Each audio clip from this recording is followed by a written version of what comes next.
God must hear this video when I want to do so. Please help me to share this video. A papa wey born pikin begin the jogodo in your pikin for inside hotel. Hello everyone, welcome back to my YouTube channel. If you have not subscribed, my darling people, please do subscribe and smash the notification bell. Thank you and God bless you. My darling people, my correct people, this video today na about one man wey go the jogodo in your pikin for inside hotel. Hey. Now, wow, not the way person not go see for this social media. Not the way Musa not go see for gate. Musa does see, he can't tire. My darling people, my correct people, this video today, now about one man wey just wake up in the morning, say, wetin he go do with his life now, na to carry his pikin. Instead, when he supposed to dey work, he mate dey work, this man not going to go work. If una see the video, the thing go shockalize all of una. If not because of YouTube, I for put the video for yemo una see am. But no, I not go fit put am for YouTube because they naked the man. My darling people, more than listen to this topic. Now wow, this man, he carry his daughter. His daughter does see grow small. He go don reach like 13 years or 14 years. This man carry his pikin.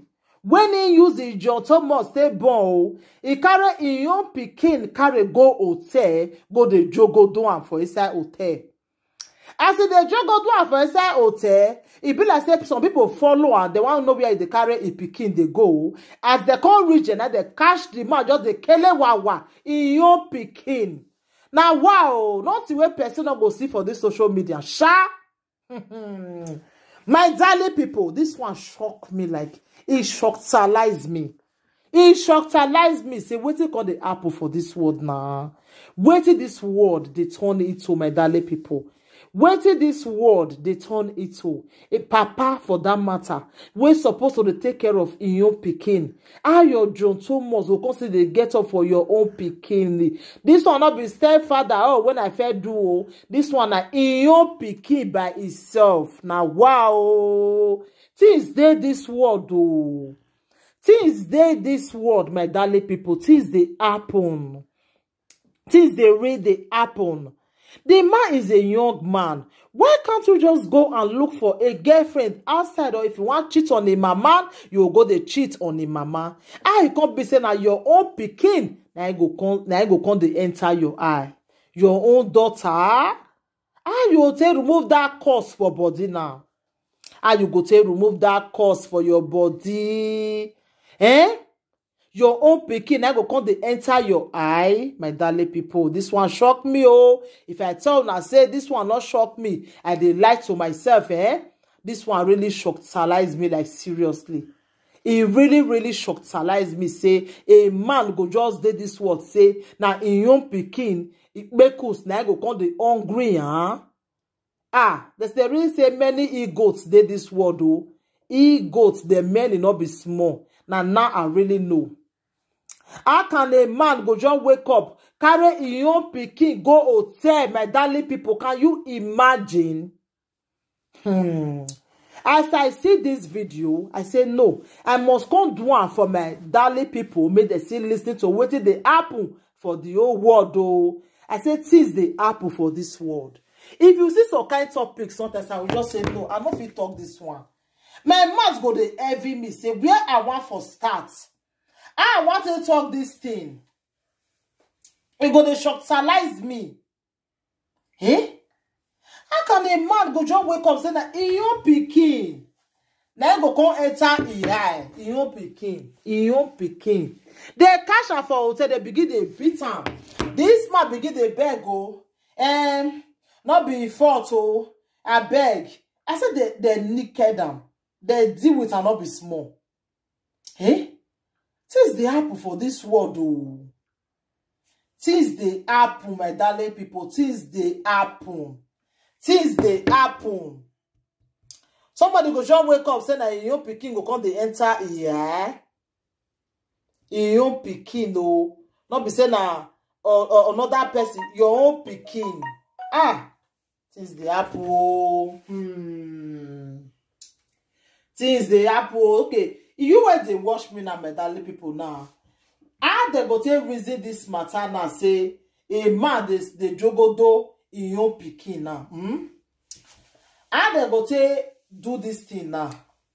This kind man now will be say in your pikin. I can they enter high now.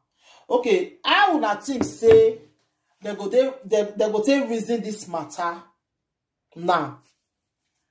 This is pikin now. I don't see come of age small. The man now can say he not see what he want to do with his life again. Na to jogodo in your pikin. Na to jogodo in your pikin. Na I can enter he high. My darling people, more na the look man before una marry lo. More na the look man no. I know why they talk more na the look man. Some men, some men. It just be like say, I fear kweyan. Say anything in skirt, they must go jogo do am. Anything in skirt, they must go do am. Now waiting they enter some men. That is why they always they tell women, even though your pikin they small, some men can still go do am. That is why. No allow your husband they bath your daughter. No. No allow your husband they bath your daughter. Especially when your daughter do. In fact, men, I want to describe them. That they are John Thomas, and I know say that John Thomas not get sense. Anywhere you just push and go, now they enter. So before that hush go just come into them, they not go know. Except a man when they feel resist himself, so not they fit. So now make that be that the more reason why you not go green make man they even they bath your pikin. No, you not suppose. He not suppose. Because if a bath must wash it, you understand? And they know their daughter, oh, some way be go to hair.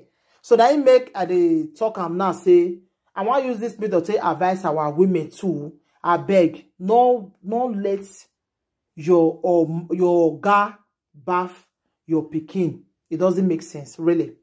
It doesn't make sense. And I'm just saying the truth. Yeah.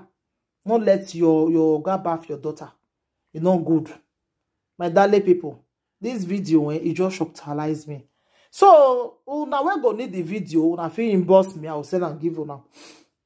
I will send and give you now. Yeah, because the whole world really need to see this video. And help me to share the video. Please help me to share this video. Help me to share it. Thank you, my darling people. Take care. Anything you want to think about the video, more than leave on a comment for the comment section. Thank you. Bye, everybody. Bye.